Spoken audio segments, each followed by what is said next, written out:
Hello friends, welcome to MR की स्टडी। I hope आपकी तैयारी अच्छी चल रही होगी। चलिए शुरू करते हैं टेस्ट को, जो कि 8 बज चुके हैं। ठीक है, ये 8 बज चुके हैं। सभी लोगों को प्लीज़ शेयर कर दीजिए टेस्ट को, और आपको सभी लोगों को आंसर बताने हैं। ठीक है, एक साथ सभी लोगों को आंसर बताने हैं। ये तो टेस्ट रहेगा टेक्निकल असिस्टेंट के लिए, टेस्ट नंबर 3 है। ठीक है, और हाँ, आज के बाद हम कल वाला जो टेस्ट रखेंगे वो इंडस्ट्रियल इंजीनियरिंग के लिए रखेंगे, जो मिक्स क्वेश्चन रखेंगे, इंपॉर्टेंट रहेगा वो। चलिए शुरू करते हैं। पहला क्वेश्चन देखिए भाई, आपके सामने पहला क्वेश्चन है। ये जो आपको गोल गोल दिखाई दे रहे हैं, ठीक है, इसमें आप ए बी सी डी मान सकते हो। ये ए है, ये बी है, ये सी है, ये डी है, इस तरीके से। ठीक है, चलिए पहला क्वेश्चन बताइए इसका आंसर क्या होगा। और मैं सभी के कमेंट देखता हूँ, परेशान मत होना। ठीक है, metacentric height is the distance between. तो मेटासेंट्रिक हाइट जो होती है वो किस किस के बीच डिस्टेंस होती है, बताइए क्या करेक्ट आंसर हो जाएगा। Meta centre and centre of gravity. ठीक है, क्योंकि B answer is the correct answer. Meta centre और सेंटर ऑफ ग्रेविटी के बीच की दूरी होती है, ठीक है, मेटा सेंटर, मेटासेंट्रिक हाइट। ठीक है, यहाँ पे जैसे मान लो कोई शिप है, शिप की जो डिज़ाइन करी जाती है, जैसे एक इसका सेंटर ऑफ एक्सिस है, यहाँ पे हम मान लेते हैं एम, ये मेटा सेंटर है, ये जी है, ये एम है। ठीक है, तो एम और जी के बीच की दूरी होती है मेटासेंट्रिक हाइट। ठीक है, ये ध्यान रखना। और मेटा सेंटर क्या होता है, मेटा सेंटर एक ऐसा पॉइंट होता है जो क्या करता है, कोई भी शिप है या फिर किसी भी पॉइंट को ऑसिकुलेट करने वाला पॉइंट होता है, किसी भी मतलब बॉडी को ऑसिकुलेट करने वाला। ठीक है, जैसे शिप है आप, तो शिप का एक मेटासेंट्रिक पॉइंट होता है, या मेटासेंट्रिक हाइट भी होती है। तो ये क्या करता है, ऑसिकुलेट बताता है, कितना ऑसिकुलेशन कर रहा है। ठीक है, दोलन कर रहा है, इस तरीके से बताता है। चलिए, तो नेक्स्ट क्वेश्चन देखते हैं। नेक्स्ट क्वेश्चन देखिए, इसमें वीडियो में सब मिक्स क्वेश्चन रहेंगे। ठीक है, इंग्लिश का भी रहेगा, रीजनिंग भी रहेगा, मैथ भी रहेगा, और टेक्निकल भी रहेगा। दूसरा क्वेश्चन बताइए, what is the most likely meaning of the word irresistible. Irresistible, बताइए क्या करेक्ट आंसर हो जाएगा। मतलब मोस्ट लाइकली मीनिंग बतानी है इसकी, सेम। ठीक है, अब मैं आपको बता दूं, मीनिंग तो याद भी नहीं होंगी आपको, मैं जानता हूँ। तो चलिए कोई दिक्कत नहीं, दो चार क्वेश्चन जैसे उसके होंगे, क्या कहते हैं, इंग्लिश के होंगे, तो उसको हम देख लेते हैं। तो इसका आंसर हो जाएगा अट्रैक्टिव। ठीक है, अट्रैक्टिव हो जाएगा। चलिए अब देखिए यहाँ पे मैं टाइप बता रहा हूँ, सिर्फ टाइप किस टाइप के क्वेश्चन आने वाले हैं आपके। ठीक है, जिससे आपको क्या है पता चल जाए। ये कह रहा है, if the following question out of the 4 alternative, select the alternative which will improve the underline part of sentence. In case no improvement is needed, select no improvement. तो यहाँ पे देखो, ये इसमें बताना है आपको कि ये सही है। ठीक है, अगर सही नहीं है तो हमें क्या करना चाहिए, कोप विद अप करना चाहिए, कोप अप करना चाहिए, फिर कोप, या फिर नो इम्प्रूवमेंट करना चाहिए। बताइए, क्वेश्चन नंबर 3 है। तो unemployment is the huge problem and the government is trying to cope with it. तो ये सही है। ठीक है, नो इम्प्रूवमेंट करेंगे यहाँ पे, ये डी आंसर इसका हो जाएगा। चलिए नेक्स्ट देखते हैं। क्वेश्चन नंबर यहाँ पे 4 देखेंगे। बताइए, सभी लोग आंसर बताइए भाई। यहाँ पे कह रहा है, select the segment of the sentence that contains grammatical error. If there is no error, mark no error as your answer. बताइए क्वेश्चन नंबर 4 का आंसर क्या होगा। तो यहाँ पे देखो, कह रहा है कि despite of her fear A she wept her arm around him, no error. क्या आंसर होगा इसका, ए आंसर हो जाएगा। ठीक है, यहाँ पे इसमें एरर है। ठीक है, यहाँ पे इसमें एरर है। तो यहाँ पे preposition of never use with despite.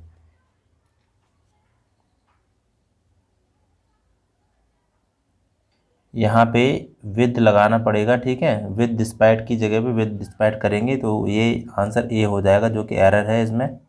चलिए, इस तरीके से क्वेश्चन आएंगे कुल मिला के, इंग्लिश के जो क्वेश्चन आने वाले हैं, एक आध दो और इंग्लिश के। ठीक है, choose the appropriate article for the given sentence. ये खाली जगह है, इसमें आपको भरना है। ठीक है, ही हैज़, इसमें क्या भरा जाएगा, never to publish article that could cause friction among the different section of society, जो कि क्वेश्चन नंबर 5 है। तो यस में भरा जाएगा। सबसे पहले देखिए द, ठीक है, ही हैज़ द, यहाँ पे द भरा जाएगा द, एंड यहाँ पे एन, तो डी आंसर इसका हो जाएगा। ठीक है, कोई दिक्कत वाली बात नहीं यार, नहीं आ रहा है तो कोई परेशान हो रही बात नहीं है। टेस्ट मत छोड़ो, टेस्ट देखो पूरा, ठीक है, टेस्ट करके जाओ, टेस्ट करके जाओ भाई सभी लोग। ठीक है, क्वेश्चन नंबर 6 देखिए, select the most important option to fill in the blank. यहाँ पे आपको भरना है this ticket will you to take any ride in the park and visit and section that you like.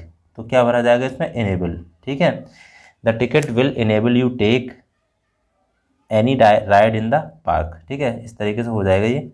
चलिए कोई दिक्कत नहीं है।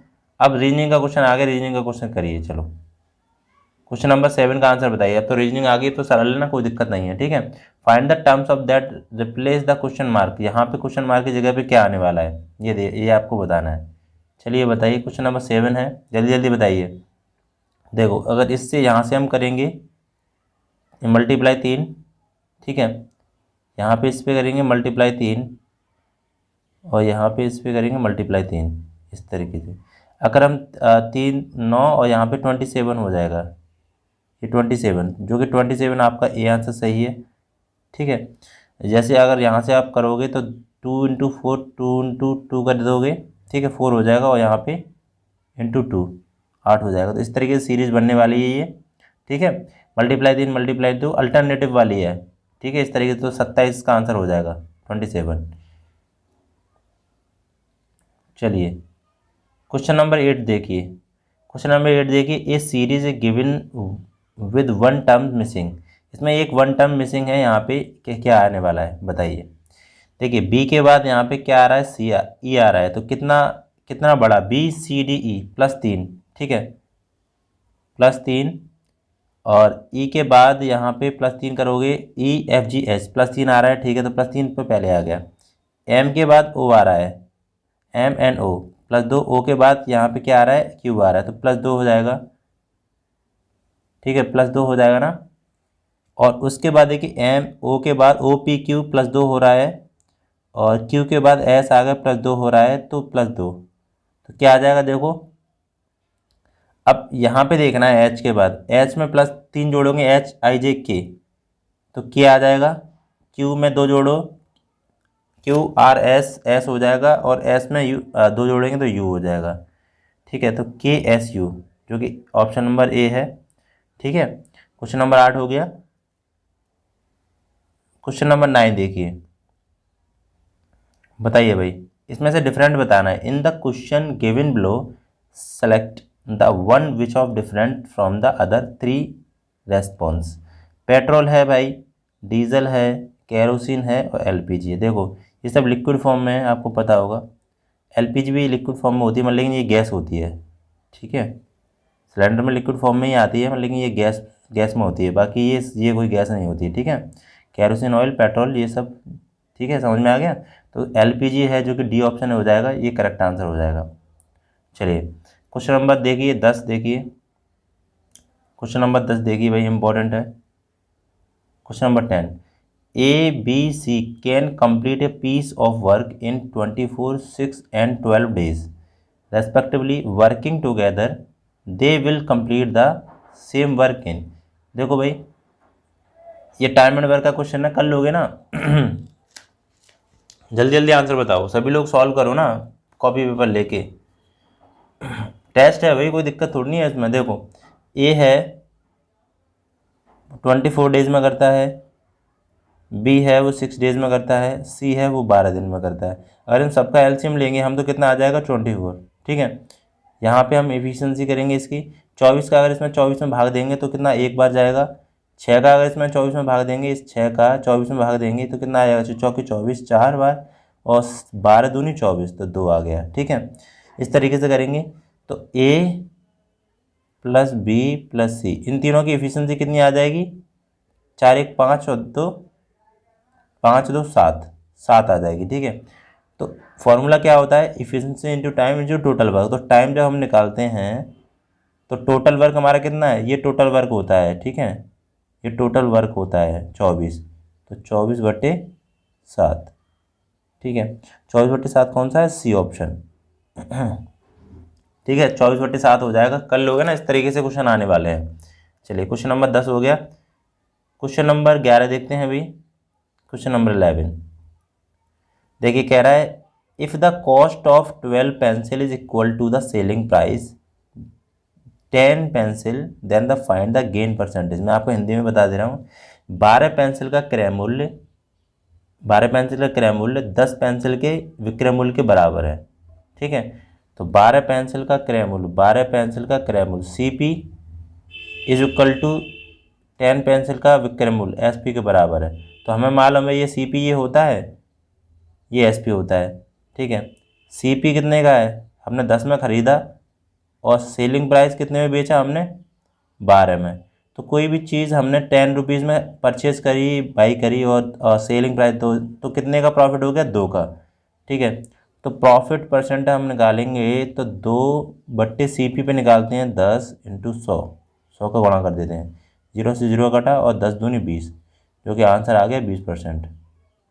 ठीक है, 20%, जो कि ऑप्शन नंबर ए हो जाएगा। समझ में आ रहा है ना? अरे बहुत बार करे होंगे ऐसे क्वेश्चन, बहुत सरल क्वेश्चन है। ठीक है, क्वेश्चन नंबर 11 हो गया। क्वेश्चन नंबर 12 देखिए, मैथ का पैटर्न ऐसे ही होने वाला है आपका। कम से कम मैथ के 10 क्वेश्चन आएंगे आपके। ठीक है, मैंने एक सर को बोल दिया है मैथ के क्वेश्चन कराने के लिए, देखो और वो करा दें तो अच्छी बात है।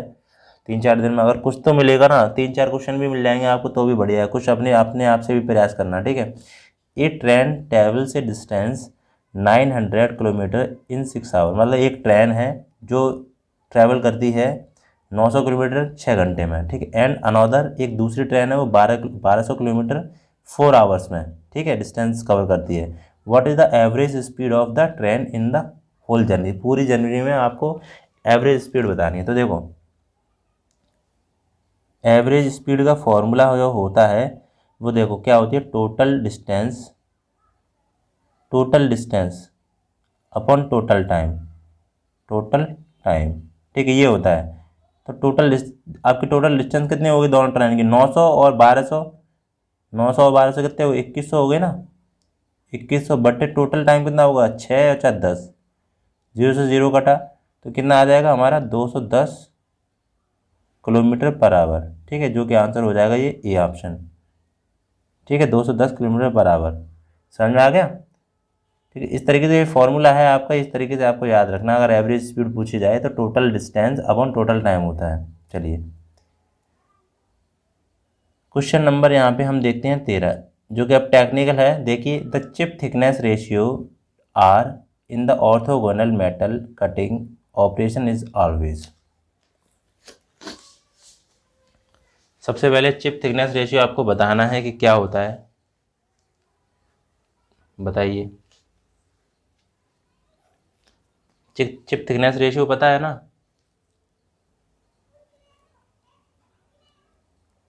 तो chip thickness ratio R in the orthogonal metal cutting operation is always. तो ये इसका आंसर क्या हो जाएगा? कौन कौन सही बता रहा है? लेस देन यूनिटी होगा। ठीक है, लेस देन यूनिटी, एक से कम होता है। ठीक है, जो कि सी आंसर हो जाएगा। आगे देखते हैं क्वेश्चन नंबर 14 देखिए। ये सिर्फ टेस्ट है, मैं टेस्ट पे यहाँ पे एक्सप्लेन करने वाला नहीं हूँ ज़्यादा। ठीक है, बस इसका आंसर बताऊँगा आपको। अगर आपको कोई आंसर गलत लगे, ठीक है, तो कमेंट बॉक्स में बताना बाद में कि इसका आंसर मुझे थोड़ा सा गड़बड़ लग रहा है, तो मैं उसको क्लियरफाई करूँगा बाद में। ठीक है, the value of extensive property is essentially depend on mass of the system, interaction of the system with is surrounding, path followed by the system is going from one state of another, nature of the boundary rigid flexible. बताइए भाई क्या answer correct रहेगा इसका? तो यहाँ पे answer रहेगा इसका A option, mass of the system. Extensive property होती हैं वो क्या होती हैं, मास ऑफ द सिस्टम पे डिपेंड करती हैं, essentially depends on mass of the system. ठीक है, चलिए, और आपको ये सारी चीज़ें तैयार कर लेनी है, एक्सटेंसिव प्रॉपर्टी, ठीक है, और ये तुम्हारी इंटेंसिव प्रॉपर्टी और एक्सटेंसिव प्रॉपर्टी, ये चीज़ें याद कर लेनी है। देखो, इंटेंसिव प्रॉपर्टी होती हैं वो इंडिपेंडेंट ऑन मास होती है, मतलब मास पर डिपेंड नहीं करती है, इंटेंसिव प्रॉपर्टी होती है। और इंटेंसिव प्रॉपर्टी जैसे प्रेशर हो गया, टेम्परेचर हो गया, थर्मल कंडक्टिविटी हो गया, विस्कोसिटी हो गया, ठीक है, डेंसिटी हो गई, ये सब इंटेंसिव प्रॉपर्टी में आती हैं। एक्सटेंसिव प्रॉपर्टी में क्या हो गया आता है आपका, देखो जिस पे वो मास पे डिपेंड करती है, ठीक है, जिसको हम आधा भी कर सकते हैं, जैसे वॉल्यूम हो गया, ठीक है, वॉल्यूम हो गया, मास हो गया, एंथैल्पी हो गया, ठीक है, इस तरीके से इंटरनल एनर्जी भी आती है और एंट्रोपी भी आती है। ये सब जो आती हैं वो एक्सटेंसिव प्रॉपर्टी में आती हैं, ठीक है। तो ऑप्शन नंबर ए इसका करेक्ट आंसर हो जाएगा। तो 14 क्वेश्चन हो गए हैं। 15वां क्वेश्चन देखिए, 15 क्वेश्चन देखिए। The strength equation for give the rivet is the double riveted joint is given by. Double riveted joint का आपको पता होना चाहिए फॉर्मूला क्या होता है। करेक्ट आंसर बताइए क्या करेक्ट आंसर हो जाएगा। तो देखिए आंसर हो जाएगा, देखो मैं आपको बता दूं, डबल रिवेटेड जॉइंट का जो फॉर्मूला होता है PS=2 into π/4 d² into tau, ठीक है, ये होता है। 2 से हम ये कैंसिल कर देंगे 2 बार, तो ये आंसर आ जाएगा हमारा π/2 d² इंटू टाउ। तो आंसर दिख रहा है आपको, π/2 d² इंटू टाउ, ठीक है। तो सी ऑप्शन इनका हो जाएगा, सी, ठीक है। ये फॉर्मूले होते हैं, इसमें न्यूमेरिकल भी आने के चांसेस रहेंगे, तो आप एक बार रिवेटेड भी देख लेना, ये सब काम वाली चीज़ें हैं। क्वेश्चन नंबर 16 देखिए, 16। Shear center is the point in outside a section through which is the shear force applied produce only twisting, only bending, twisting and bending, no twisting and no bending। बताइए shear center is the point in outside, बताइए। तो correct answer हो जाएगा B option, ठीक है, only bending, only bending is the correct answer. 18 question देखिए, question number 17 देखिए। Torque to weight ratio for circular shaft transmitting power is directly proportional to the, क्या होगा अभी, टॉर्क टू वेट रेशियो, मतलब torque का और वेट रेशियो, अगर हम वेट का रेशियो करें तो सर क्या मतलब जो होगा, पावर जो होगी वो किसके डायरेक्टली होगी, तो ये आंसर होगा डायमीटर के, ठीक है, डायमीटर के होगी। जैसे मान लो कि टी बराबर जो होता है, टी बराबर होता है π/16 डाउन टू DQ, ठीक है, पढ़ा होगा ये तो सब सोम में, ठीक है। एंड डब्लू जो अगर आप वेट निकालोगे तो ये इसका निकलेगा π/4 d² L इंटू रो, ठीक है। तो दो को डी इसमें भी है और डी इसमें भी है, तो टी बाई जब उसका वेट का जब रेशियो वो निकालोगे प्रोपोर्शनल होगा तो डी के होगा, ठीक है। इस तरीके से ये आंसर होने वाला है, तो बी आंसर इसका हो जाएगा। चलिए फॉर्मूला थोड़ा ध्यान देना अगर न्यूमेरिकल आ जाए, क्योंकि कुछ पता नहीं है, ठीक है, वो हर साल चीज़ें बदल के आती हैं, तो तुम लोग कहते हो सर इसमें तो कुछ आया नहीं। देखो पढ़ाने का क्या है कि जितना हो सकता है मैं आपको करवाता हूँ, और सिलेबस चेंज कर दे या पैटर्न चेंज कर दे तो वो IUCL पर डिपेंड करता है। मैं वहाँ पे उनसे दोस्ती थोड़ा ना करा हुआ हूँ कि मतलब वो उनसे कहूँगा अरे हमें पेपर बता दो, ऐसा तो नहीं होता है ना, ठीक है। पेपर ये सिर्फ वही जानता है जो पेपर का एक्सपीरियंस देता हो। अब आप लोग पेपर करके आओगे, आप पेपर का पैटर्न बताओगे, पेपर कैसे क्वेश्चन आते हैं, उसके बाद फिर एनालाइज किया जाता है कैसे क्वेश्चन आए थे इस साल, ठीक है, तो उसी पे बताया जाता है बस। चलिए यहाँ पे आगे देखते हैं, क्वेश्चन नंबर 18 देखिए। A vapour which is about to condense is called, a vapour which is about to condense is called, answer बताइए। Subcooled vapour, saturated vapour, superheated vapour, in cold vapour. तो इसका correct answer होगा saturated vapour, ठीक है, 20 का answer हो जाएगा saturated vapour. आगे देखते हैं क्वेश्चन नंबर 19, आंसर बताइए। Hydraulic grade line for any flow system as compare to energy line is, तो हार्डलिक ग्रेडेड लाइन जो होती है HGL, वो कैसी होती है, HGL लाइन जो होती है वो एबव होती है, बिलो होती है, at same level and stream, बताइए। तो करेक्ट आंसर क्या हो जाएगा, बिलो, ठीक है। HGL लाइन जो होती है, HGL, ये सब पढ़ लेना एक बार, ठीक है। हार्डली ग्रेड लाइन ये सब मैंने करा रखी हैं वीडियो में, आप जो बड़े बड़े वाले वीडियो है ना वो उनको देखो, आप IOCL की प्लेलिस्ट को जाके देखो, IOCL की प्लेलिस्ट में उसको मैंने सब करा रखा है।